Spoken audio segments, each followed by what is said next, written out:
Coming up in this Brightline construction update,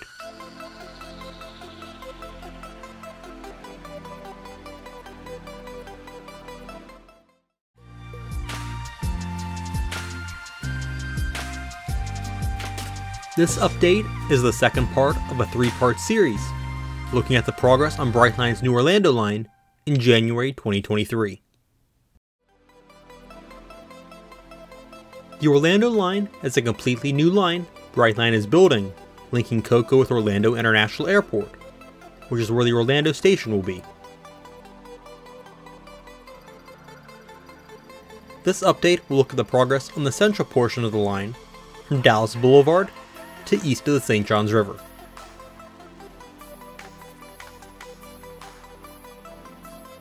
We'll start at Dallas Blvd.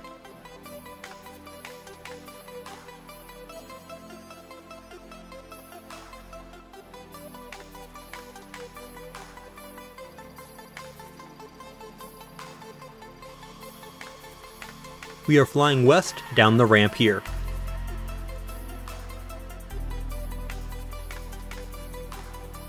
This portion of the line is being built with single track initially. There are long-term plans to double track the entire route, but no timeline has been announced. All the track work in this area is complete.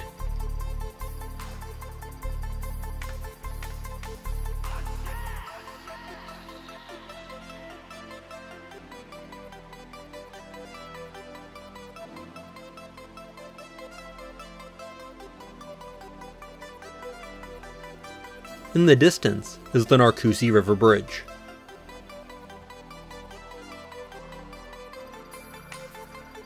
Here's what it looks like from State Road 528.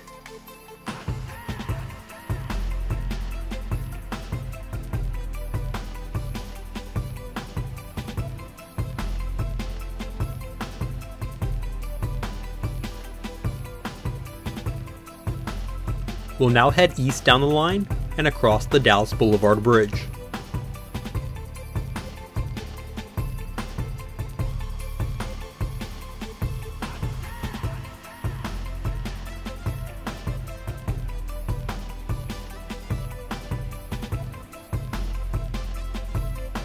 As part of the requirements for the FRA Class 7 track and 125 mph speeds on the line, the Orlando line is fully fenced.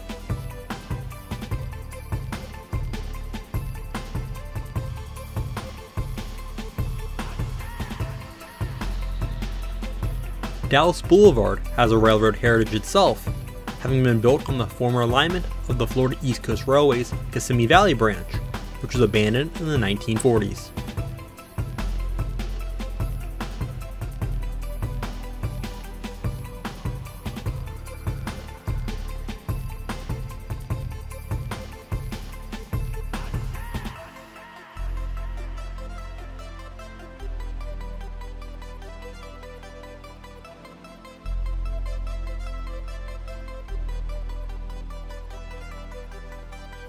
At the base of the ramp on the east side is an intermediate signal. The antenna is part of the positive train control system.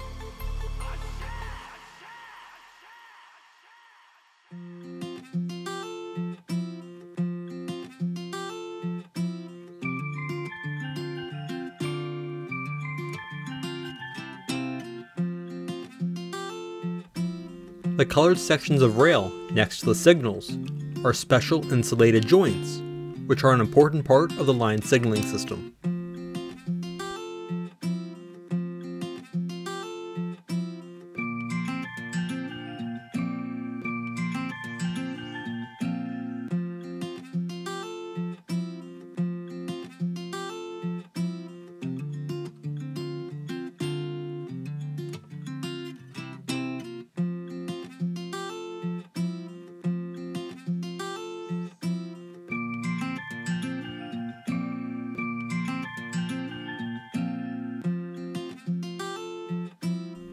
Like other bridges on the project, this one is built so a second track can easily be added in the future when the time comes to double track the line.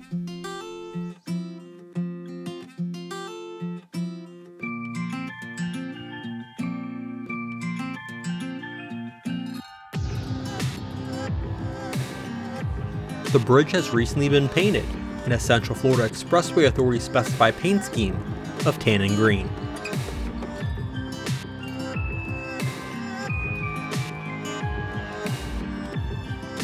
There are long-term plans for major developments nearby, and therefore an expansion of Dallas Boulevard from a dirt road to a paved multi-lane one. So this bridge takes those future plans into account. We'll now move farther east to near the project's former borrow pits.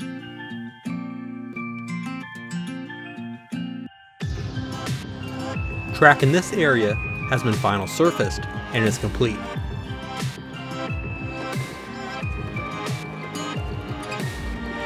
This is another intermediate signal location on the line.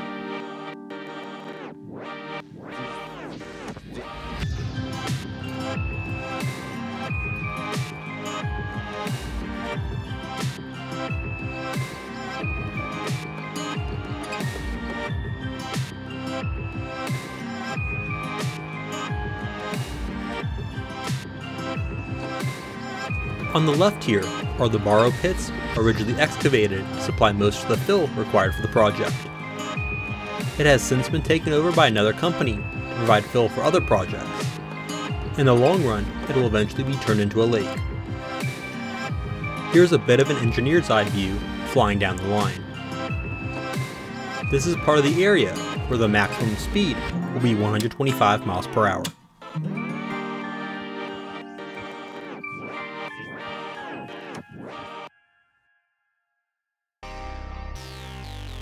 Our next stop is at State Road 520.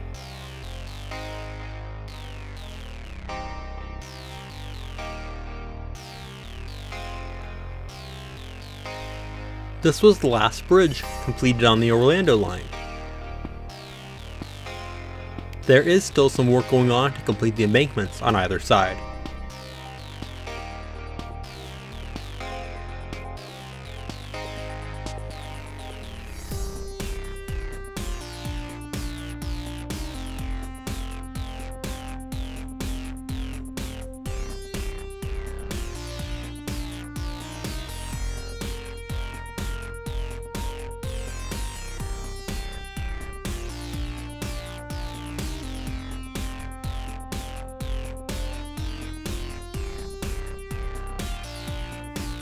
Once again, you can see how this bridge was built with future double tracking in mind.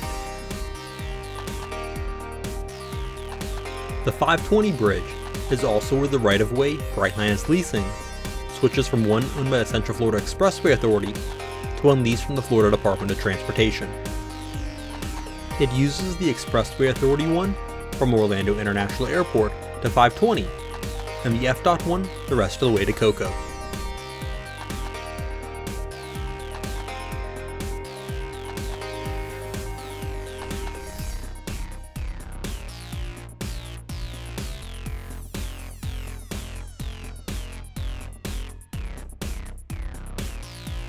This bridge is also in the Expressway Authority green and tan paint.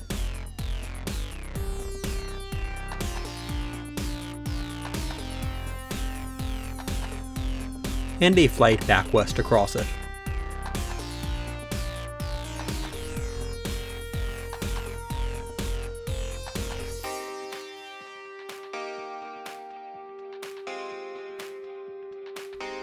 We'll now work east to near the Long Bluff Road Bridge, starting with a look from State Road 528.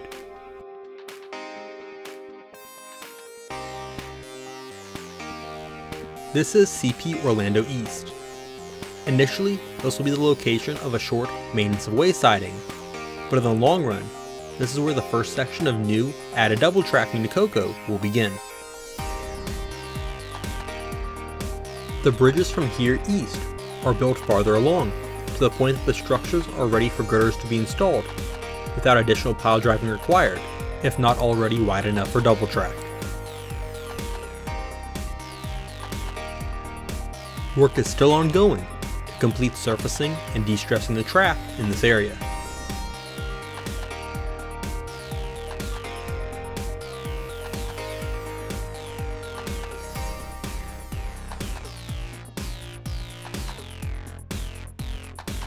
Moving back to the air, and we are flying east toward the St. Johns River.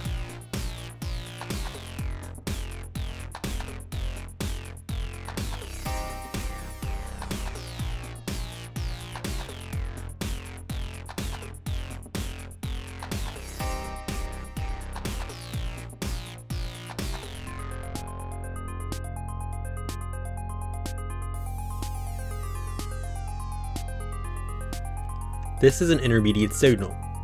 It has been built with signals ready for when the second track is built.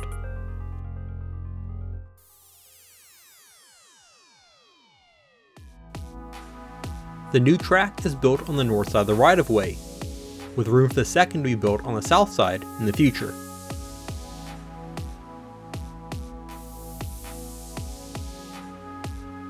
In this general area is where the golden tie clips have been ceremonially installed to signify the connection of the track being built from the west and east. You can see that in the link above. This short bridge is over Long Bluff Road, which is an access road in Tosahatchee Wildlife Management Area. On the right are bundles of chain link fence that will be installed on top of the concrete walls on either side. The fence should not block the view of passengers, being half the height of normal fencing since it is built on top of the walls. The track is also built up high enough that the head of the rail is at, if not above, the top of the walls.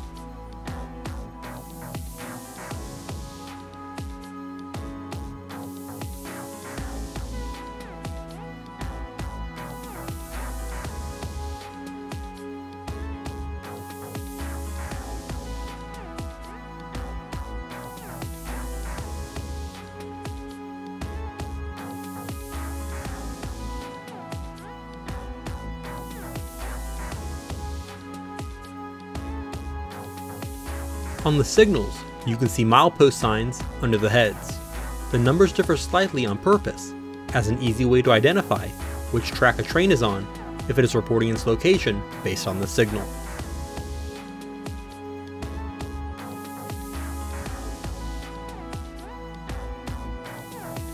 Shifting back to the road, and this is a future wildlife underpass. It is currently blocked by fencing until State Road 528 is rebuilt through this area and has a corresponding underpass constructed.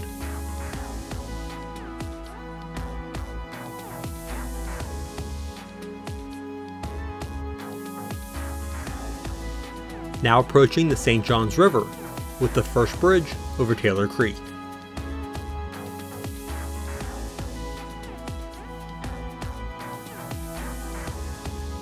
And now the St. Johns River.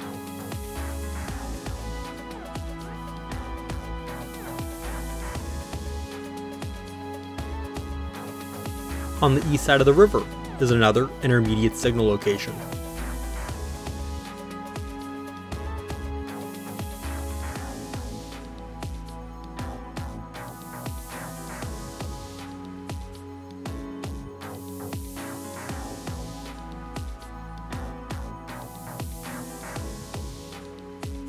After that, the right-of-way begins to curve to a more southeasterly heading. This curve is designed for speeds of up to 120 miles per hour, with over 5 inches of super elevation in the curve. You can actually see the outer rail rising up above the concrete wall in this view.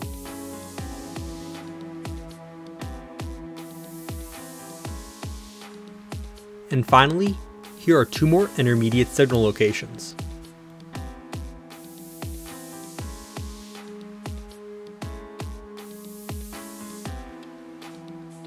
Part 3 of this series will look at the section between Interstate 95 and Cocoa. Thanks for watching. Be sure to hit the like button and subscribe. Also check out my social media pages